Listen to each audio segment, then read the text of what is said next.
सो जी हमें पता है कि जो टोटल रेवेन्यू या रेवेन्यू जो होता है ये होता है P into Q. Equation number D. P हमारे पास ये है, क्यू के साथ इसको मल्टीप्लाई कर दें तो हमारे पास टोटल रेवेन्यू आ जाएगा A nought minus A one of Q into Q. Total revenue या रेवेन्यू हमारे पास आ जाएगा A nought of Q minus A one of Q square. Clear हो गया जी। क्वेश्चन नंबर इसको ई कर देते हैं, A B C D E हो गया क्वेश्चन नंबर। अब हमारे पास क्योंकि हमने slope of average revenue, slope of marginal revenue या एवरेज रेवेन्यू मार्जिनल रेवेन्यू को डिटरमिन करना है, तो उसके लिए हमारे पास ज़रूरी है कि रेवेन्यू का फंक्शन, क्योंकि हमारे पास रेवेन्यू का फंक्शन नहीं था तो हमने ये प्रोसेस करके रेवेन्यू का फंक्शन जो है वो क्या किया, परफॉर्म। अब हम इससे टोटल रेवेन्यू से एवरेज रेवेन्यू भी निकाल सकते हैं, मार्जिन रेवेन्यू भी निकाल सकते हैं और डेरिवेटिव लेके उनके स्लोप भी फाइंड आउट कर सकते हैं। लाइक हमें पता है कि जो एवरेज रेवेन्यू होता है वो total revenue divided by Q होता है।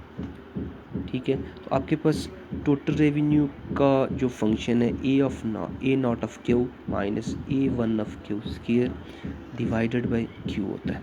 तो आपके पास जो एवरेज रेवेन्यू है वो आ जाएगा ए ऑफ नॉट, ये यहाँ से कट जाएगा, माइनस ये इसके साथ भी कट जाएगा, ए ऑफ वन ऑफ क्यू एक इसके साथ भी कट जाता है। ये अब मैंने इसको शॉर्ट कर दिया, तो आप इस तरह लिख सकते हो A nought of Q over Q minus A one of Q square over Q. अब देखो यहाँ से ये कट जाएगा, एक इससे कट जाएगा, बस ये एवरेज रेवेन्यू का जो है वो फंक्शन बन जाएगा। तो स्लोप ऑफ एवरेज रेवेन्यू है, तो आपने डेरिवेटिव लेना है रिस्पेक्ट टू क्यू किसका, एवरेज रेवेन्यू का। तो आपके पास जो आंसर आता है वो आता है ए ऑफ वन। वजह क्या है कि डेरिवेटिव का रूल ये है कि आप किसी भी वेरिएबल का इट सेल्फ डेरीवेटिव लोगे तो वन होता, ठीक है, कांस्टेंट का डेरिवेटिव ज़ीरो होता है। इसको एब्सोल्यूट फॉर्म में चेंज कर दें समझने के लिए, तो ये ए वन आ जाएगा। क्लियर हो गया जी।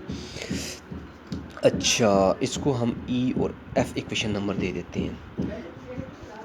नेक्स्ट हमारे पास मार्जिनल रेवेन्यू है, तो हमें पता है कि डेरिवेटिव ऑफ टोटल रेवेन्यू करें विद रिस्पेक्ट टू क्यू तो वो मार्जिनल रेवेन्यू बन जाता है। तो ये आपके पास टोटल रेवेन्यू का फंक्शन है, ये टोटल रेवेन्यू का फंक्शन है। आप इसका डेरिवेटिव ले लें विद रिस्पेक्ट टू क्यू तो आपके पास मार्जिनल रेवेन्यू आ जाएगा। आपके पास आ जाता है ए ऑफ नॉट ये और minus two A of one, उसके पावर रूल यहाँ पे लगेगा, टू में से एक माइनस होगा तो आपके पास ये क्लियर हो गया। ए टू पीछे आ जाता है, कोफिशिएंट बन जाता है, ए ऑफ वन कांस्टेंट है बाहर रहेगा तो क्यू आ जाएगा। क्लियर जी, डन हो गया जी।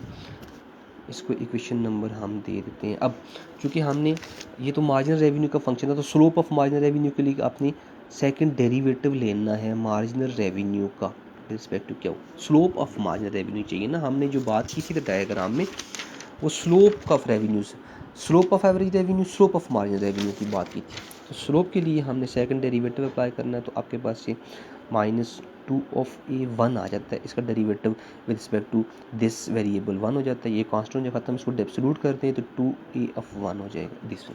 तो क्लियर देख लें कि जो स्लोप ऑफ मार्जिनल रेवेन्यू है वो टू ए वन है और जो स्लोप ऑफ एवरेज रेवेन्यू है वो ए वन है। ए वन एवरेज रेवेन्यू की स्लोप है और टू ए वन क्या है, मार्जिनल रेवेन्यू की स्लोप। तो आप कह सकते हैं कि जो मार्जिनल रेवेन्यू की स्लोप है ये डबल होती है then the slope of average revenue curve.